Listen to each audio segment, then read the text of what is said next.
नेपाल मण्डलको काठमाडौँ उपत्यकामा जब देवताहरू भौतिक रूपमा प्रकट हुन्थे र अमरत्वको अमृतले पवित्र नदीहरू बग्थे, त्यहाँ यस्ता गहन महत्त्वका घटनाहरू भए जुन समयका गल्छीहरूमा आजसम्म पनि गुन्जिरहन्छन्। यो भुटो जात्राको सत्य कथा हो, जुन 16 शताब्दीभन्दा बढी समयदेखि प्राचीन ज्ञानका संरक्षकहरूले संरक्षण गरेका छन् र काठमाडौँ उपत्यकाका बासिन्दाहरूको सामूहिक स्मृतिमा स्थापित छ। एकपटक भयङ्कर खडेरीले उपत्यकालाई सतायो। राजा नरेन्द्रदेवले समाधान खोज्दै शान्तिकरसँग सल्लाह मागे। शान्तिकरले कमुनीबाट करुणामय लोकनाथलाई ल्याउन सुझाए। राजा बन्धुदत्त र एक ज्यापु किसान करुणामयलाई लिन गए। उनीहरूले करुणामयलाई उपत्यकामा ल्याए। खडेरी समाप्त भयो र वार्षिक उत्सवको स्थापना भयो।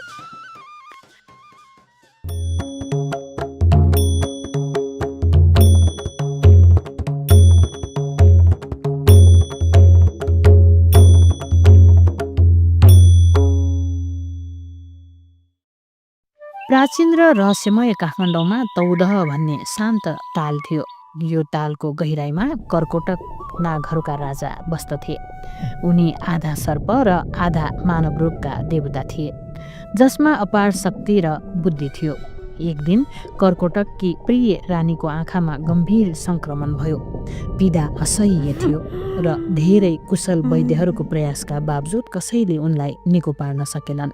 कर्कोटक अन्ततः चिन्तित भएर आफ्नी रानीको लागि उपचार खोज्ने दृढ सङ्कल्प गरे।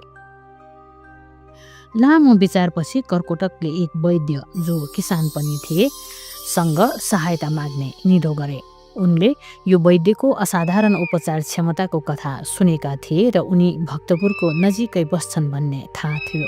त्यसैले कर्कोटकले आफूलाई मानव रूपमा परिवर्तन गरे र वैद्यलाई खोज्न यात्रा सुरु गरे। भक्तपुर पुगेपछि कर्कोटकले वैद्यलाई भेटे, जो एक विनम्र र दयालु व्यक्ति थिए, आफ्नो उपचार कौशलका लागि प्रख्यात। कर्कोटकले उनलाई भने, हे वैद्य, मेरी पत्नीको आँखामा भयङ्कर रोग लागेको छ र कसैले उनलाई निको पार्न सकेको छैन। कृपया मेरो महलमा आएर उनलाई सहायता गर्नुहोस्। म तपाईँलाई तपाईँको सेवाको लागि उचित पुरस्कार दिन्छु। वैद्य कर्कोटकको बिन्तीले प्रभावित भएर सहायता गर्न राजी भए। उनले आफ्ना उपचारका सामग्रीहरू जम्मा गरे र कर्कोटकको साथ तौदह तालतर्फ लागे। त्यहाँ पुगेपछि कर्कोटकले आफ्नो दैवी शक्तिले वैद्यलाई पानीमुनि सास फेर्न सक्ने बनाए। उनीहरू तालको गहिराईमा ओर्लिए र पानीमुनिको भव्य महलमा पुगे। महल सौन्दर्यको आश्चर्य थियो, चम्किलो पर्खालहरू र जटिल खुदाईहरूले सजिएको। वैद्य यो दृश्य देखेर चकित भए। कर्कोटकले उनलाई रानीको कक्षमा लगे, जहाँ उनी पीडामा थिइन्।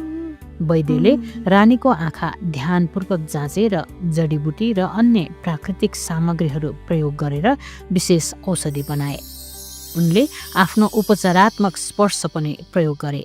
शुद्ध मनसाय र ऊर्जाले उपचारलाई प्रभावकारी बनाए। केही उपचारपछि रानीको आँखामा सुधारका सङ्केतहरू देखिन थाले। बिस्तारै सङ्क्रमण हट्यो र उनको दृष्टि फर्कियो। वैद्यको साधारण तर प्रभावकारी उपचारले काम गरेको थियो र रानी पूर्ण रूपमा निको भइन्। कर्कोटक अत्यन्तै खुसी र वैद्यप्रति कृतज्ञ भए। वचन अनुसार उनले वैद्यलाई सुन र चाँदीले उदारतापूर्वक पुरस्कृत गरे। यी धनराशिमा उनले वैद्यलाई एक शानदार कालो भोटो पनि दिए, जुन हिराले सजिएको थियो। यो भोटो एक उत्कृष्ट कृति थियो, जसमा 9 शक्तिशाली रत्नहरू जडिएको थियो। प्रत्येकमा सूक्ष्म ऊर्जा गुन्जिरहेको थियो। वैद्य आफ्नो गाउँ फर्किए, गर्वका साथ यो सुन्दर भोटो लगाएर। उनको असाधारण कार्यको खबर चाँडै फैलियो र चाँडै उपत्यकाका सबैले नागराजकी पत्नीलाई निको पार्ने वैद्यको कथा थाहा पाए। एक उज्यालो बिहान शान्त गाउँमा रातो कपाल, तीखा दाँत र चम्किलो वस्तुको लोभ भएको उत्ताउलो प्राणी लाखेले उक्त वैद्य किसानलाई चम्किलो भोटो लगाएको देख्यो। ईर्ष्याले चल्दै लाखेले त्यो भोटो आफ्नो बनाउन चाह्यो र किसानको पछि पछि लाग्न थाल्यो। किसान आफ्नो धान खेतमा व्यस्त, लाखे नजिकिँदै गरेको देखेनन्। दिन तातिएपछि उनले खेती गर्न आफ्नो भोटो खोलेर राखे। चट्टानमा राखिएको भोटो लाखेले चोरेर आफ्नो पन्जामा कसिएर समात्यो। हिराहरू उसको पन्जामा चम्किँदै थियो। किसानले लाखेको रातो कपाल घाँसमा हराउँदै गरेको देखे। हे रोक, त्यो मेरो भोटो हो, उनले चिच्याए।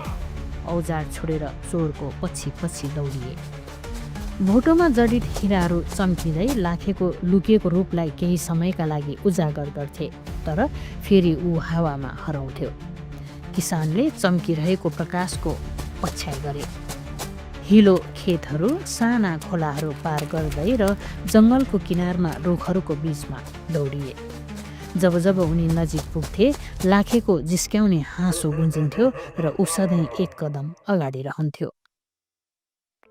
घाम डुब्दा लाखे भोटो लिएर भाग्यो र किसान थकित भए पनि वृद्ध थिए। उनले आफूलाई वचन दिए कि जति समय लागे पनि त्यो चतुर लाखेलाई खोजेर आफ्नो अमूल्य भोटो फिर्ता ल्याउनेछु। किसानले हरेक गाउँलेसँग आफ्नो चोरी भएको भोटोबारे सोधे, तर कसैले देखेका थिएनन्। दिनहरू हप्तामा परिणत भए र चम्किलो भोटो वा चतुर लाखेको कुनै अट्टो पत्तो थिएन। उनले आशा गुमाउँदै थिए। तर रातो मच्छिन्द्रनाथको रमाइलो रथ जात्राको समयमा सबै कुरा बदलियो। भिडले रथ तान्दै हर्षोल्लासले भरिएको सडकमा किसानको आँखा चन्द्रमा झैँ चम्कियो। त्यहाँ उत्सवमा सहभागीहरूको बीचमा लाखेले उनको शानदार भोटो गर्वका साथ लगाएको थियो।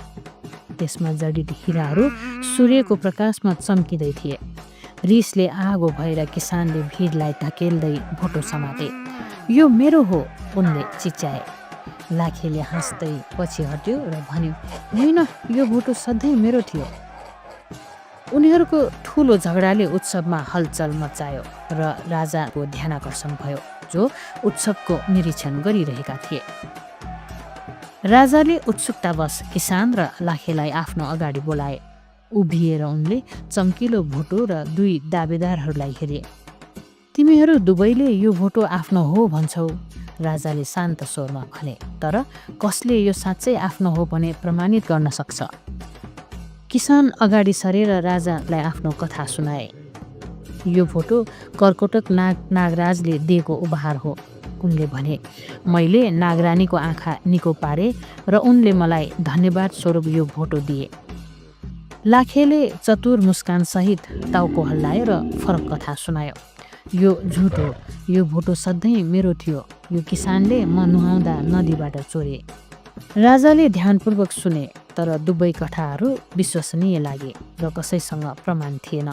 लामो मौनतापछि उनले भने, तिमीहरू कसैले यो रत्नजडित भोटोको सही मालिक को हो भनी प्रमाणित गर्न सकेनौ। त्यसैले म यो भोटोलाई भगवान मच्छिन्द्रनाथको जिम्मामा राख्छु, जबसम्म तिमीहरूले स्पष्ट प्रमाण ल्याउँदैनौ। भिड गनगनायो जब भोटो उत्सवका पुजारीहरूलाई सुरक्षित राख्न दिइयो। किसानले कर्कोटक नागलाई आफ्नो साक्षीको रूपमा बोलाउन समय मागे। उनले नागराजलाई पुकारे, तर जति प्रतीक्षा गरे पनि कर्कोटक नाग देखा परेनन्। सायद मानवहरूको अगाडि प्रकट हुन नचाहेका थिए। लाखेले पनि कुनै प्रमाण दिएन, केवल आफ्नो कथा दोहोर्यायो। कुनै समाधान नभएपछि भोटो भगवान मच्छिन्द्रनाथसँग रह्यो र यो परम्परा शताब्दीौँसम्म जीवित रह्यो, जसमा हरेक वर्ष उत्सवमा भोटो प्रदर्शन गरिन्छ, यसको सही मालिकको प्रतीक्षामा। हरेक वर्ष रातो मच्छिन्द्रनाथ जात्राको अन्त्यमा विशाल रथ पातनको ज्याउला खेलमा पुग्छ। हिराले सजिएको चम्किलो कालो भोटो चारै दिशाबाट देखाइन्छ। एक अधिकारीले भोटो देखाउँदै यो कसको हो भनी सोधेको दृश्य नेपालको राष्ट्र प्रमुख, जीवित देवी कुमारी र हजारौं दर्शकहरूले हेर्छन्। भोटो पूर्व, पश्चिम, उत्तर र दक्षिणतर्फ प्रदर्शन गरिन्छ, तर 16 शताब्दी बितिसक्दा पनि कसैले यसको दाबी गरेको छैन। त्यसैले यो रातो मच्छिन्द्रनाथको साथमा राखिन्छ। 6 महिना